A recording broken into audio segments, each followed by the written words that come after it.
Stephen Colbert. You get a lot of publicity. And I've been doing a bunch of radio shows this week. We did Hannity, and that's on BillO'Reilly.com. WABC is Sid Rosenberg. That's on BillO'Reilly.com. Clay and Buck I did this afternoon. And it always comes around to Colbert. And some of the conservative hosts are angry that Colbert is being, deified, praised. And I'm going, it doesn't matter. He's done. He's through.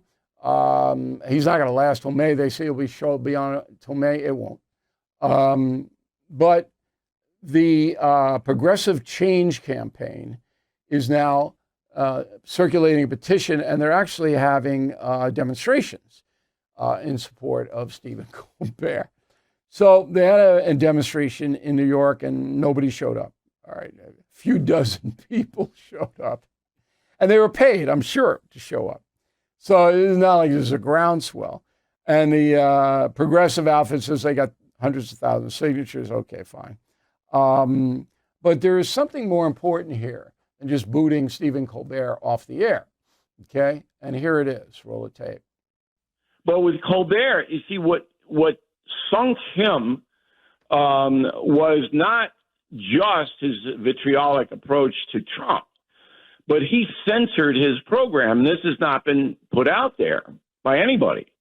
You could not get on his program unless you hated Trump.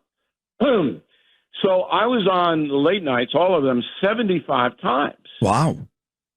All right, I think it's me and Robin Williams with a guy running the most. Who did it start in the Carson era or Letterman? No, Letterman. Wow. Letterman, Leno, Kimmel, all of them. But I did actually appear with Colbert way back one time.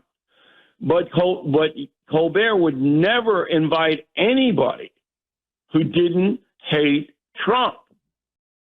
And that was the crux of the problem. Because when a corporation like Paramount CBS uses its airtime to promote a political candidate, Kamala Harris, all right, or a political philosophy, liberalism, and doesn't give any time to the other side, then you're running up against all kinds of First Amendment issues. So, and it's not just Colbert. Now, I told you this, I got Confronting Evil coming out on September 9th. We're going to do a media push like we always do, all right? And then last September, we had Confronting the President. So we wanted to get on the CBS Morning News, Jane Pauley, on Sunday, okay?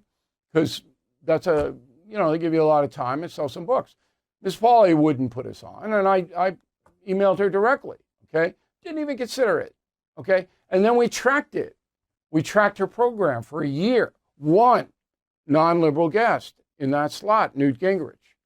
That's all, okay? And the only reason the speaker got on there was because of me pounding this Sunday morning program at CBS. The whole apparatus is set up to deny traditional conservative Americans a voice.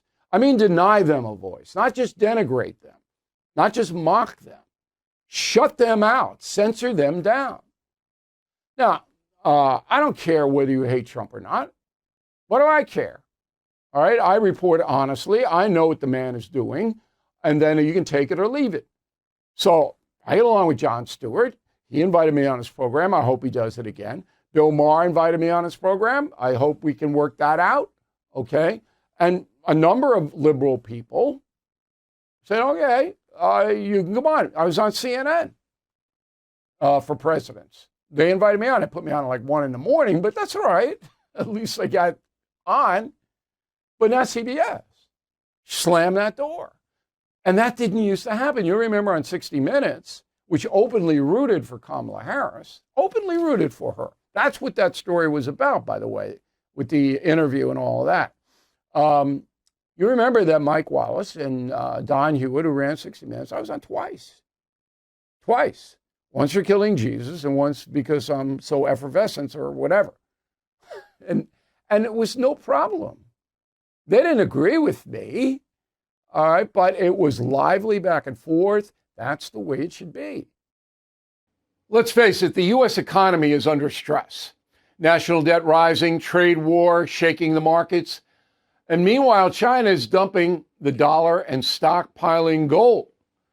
That's why I protected my savings with physical gold and silver through the only dealer I trust, American Hartford Gold. And you can do this. Get precious metals delivered to your door or placed in a tax-advantaged gold IRA. They'll even help you roll over your existing IRA or 401k, tax and penalty free. With billions in precious metals delivered, thousands of 5-star reviews, and an A+ from the Better Business Bureau, you can trust American Hartford Gold as I do. Please call 866-501-5201 or text BILL to 65532. Again, that's 866-501-5201 or text BILL to 65532. Thank you for watching. To view full episodes of the No Spin News anytime, sign up to become a BillO'Reilly.com premium or concierge member today.